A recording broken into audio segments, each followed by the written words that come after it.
Today's a very exciting day. It is GoPro Hero 5 day. Just picked this up from the store. I use my current GoPro, which is a GoPro 4, for a lot of things.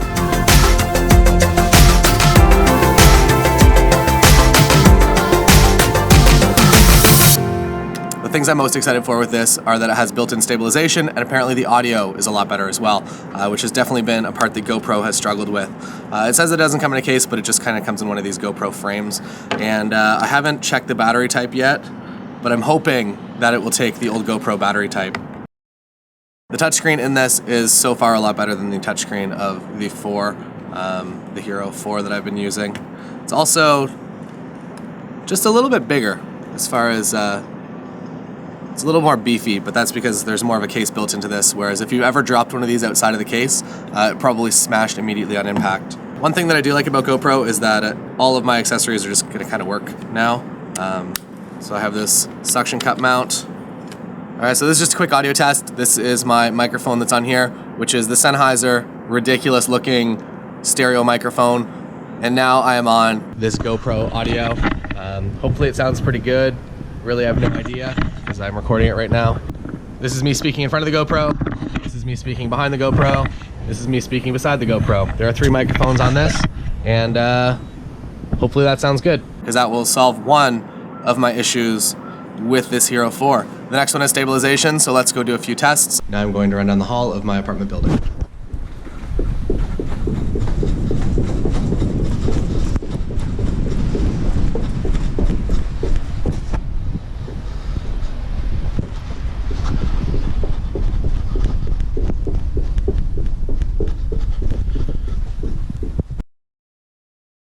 Alright, this is a straight side-by-side comparison at 2.7K. The GoPro 4 that I have doesn't go up to 4K, so we're going to do it at 2.7. Straight side-by-side, 24 frames a second. Both field of view set to wide. Pro Tune is on both of them. GoPro color, sharpness high.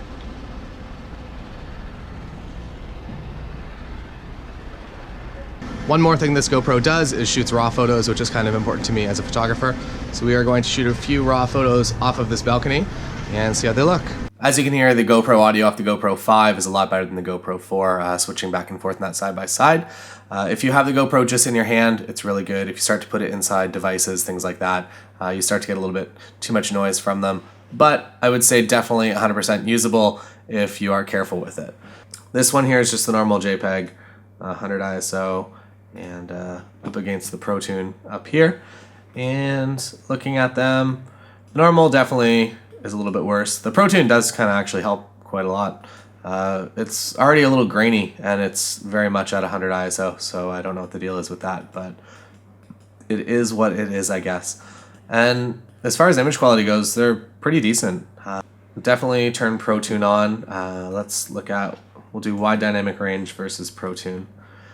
And this is just a wide dynamic range. This is Pro Tune here, and zooming in, they look pretty similar. The wide dynamic range is really for backlit images, from what I understand. So in this just basic, the image quality really degrades towards the edges because it is such a wide lens. Although the Pro Tune doesn't seem to degrade as poorly.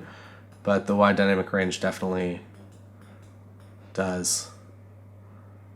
So I don't know what the deal is with that, but whatever. They both look pretty good. If you are outside in the daytime, both of them are going to look great. All right, I screwed this section up, have to re-record it, but this raw file looks pretty good. As far as everything goes with the lack of compression, it looks a little bit softer, but it doesn't really look that bad. And it looks, I would say, pretty close to what a digital SLR with a wide-angle lens would look, and this camera is a heck of a lot smaller. Definitely a big upgrade in the RAW file versus the JPEGs, though. And if you do things that you shouldn't, like increase shadows to 100, this stays together in here. There's still detail in the steps. Everything looks pretty good. So it's just nice to know that if you're snowboarding or you're out in the mountains or whatever and you blow out all those whites, that you can bring them back a little bit. Or if you're just in really complex situations that you can kind of expose for the middle, and do what you want in post, because oh, there's Richard here. I didn't notice that. But there's a lot in this file, which is nice because I'm used to working with JPEGs from GoPros, and these look a lot better. All right, moving into these wide dynamic range on and off shots. As you can see, on the on image, it looks a heck of a lot better up here. The sky looks better. There are more colors over here than there are on this shot as far as kind of holding the sunset together. But as you get closer to the sunset, obviously don't point your camera into the sun if you want good results. So overall, this wide dynamic range on, definitely a lot better than the wide dynamic range off, I would say. So I'm just gonna leave it on probably forever. Next up, we are going to be going for a drive in 4K and a little bit of low light on the way to that drive, just because I am interested in the low light capabilities of this camera. This is a voiceover. This isn't the GoPro 5 footage. As you can see, kind of some weird strobe effects, but the GoPro quickly adjusts and corrects for it.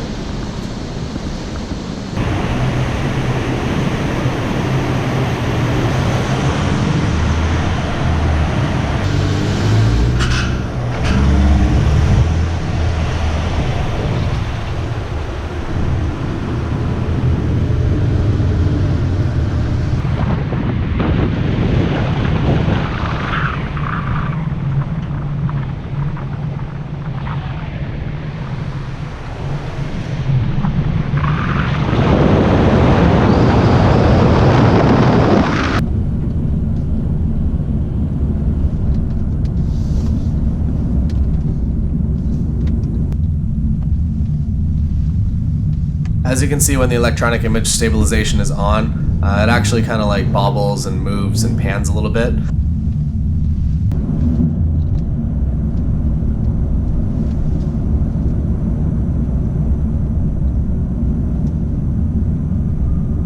So this is going 20 kilometers an hour. Probably not so bad yet.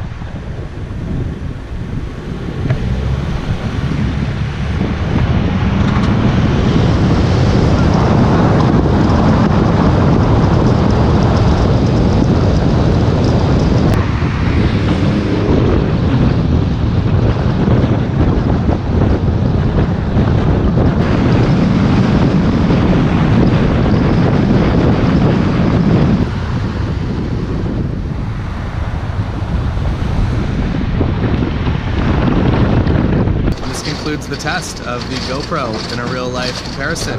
That noise you hear is this here door opening. We're gonna go back into the low light, see what it looks like at 4K with no stabilization, because you cannot stabilize 4K footage, unfortunately.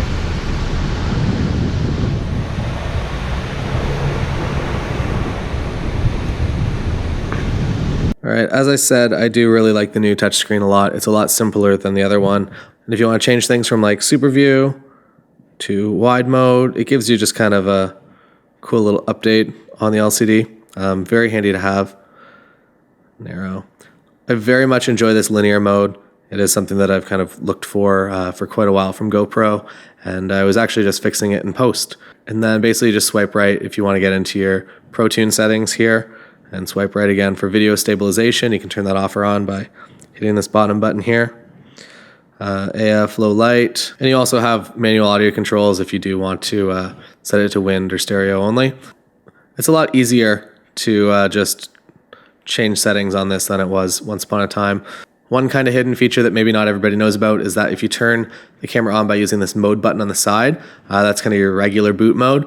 But if you turn it on using the button up here, it just boots the camera, immediately starts recording, and then whenever you hit this button again, it just turns the camera off, which I think is pretty cool and something that I use a lot. So hopefully that comes in handy for you. Two last things I thought I should mention. If you are somebody that takes the micro SD card out to put inside your computer to drag and drop files, it's definitely a bit of a pain in here. They really bury the micro SD card beside the battery. It's difficult to get out. They put it there because it needs to be waterproof now. It also uses the new USB-C cable, which I don't have a lot of yet. I'm sure I will at some point, but for now it's unfortunate that all the cables lying around my house will no longer connect this to a computer. I'm really happy about the linear field of view mode where everything is actually proper angles. Definitely something that I will be using quite a lot. I'm a little disappointed that the GoPro 5 can only do electronic image stabilization in 1080. I totally understand why. It's a smaller camera. It's a software thing, not a hardware thing, but still would be nice to have on a larger frame. If you are somebody that's going to be using a lot of 4K, I would definitely recommend that you get this instead of the GoPro Silver that only shoots 15 frames a second in 4K, which is pretty useless. So definitely a good 4K camera if you need that.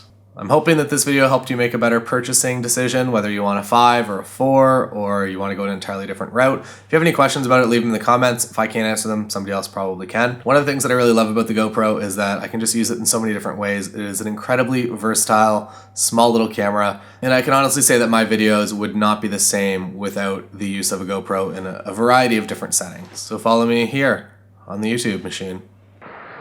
We're kind of in a lava field with some moss. So I guess we photograph lava moss in the sun. This is the first sun I've ever seen in Iceland. Let's just take pictures.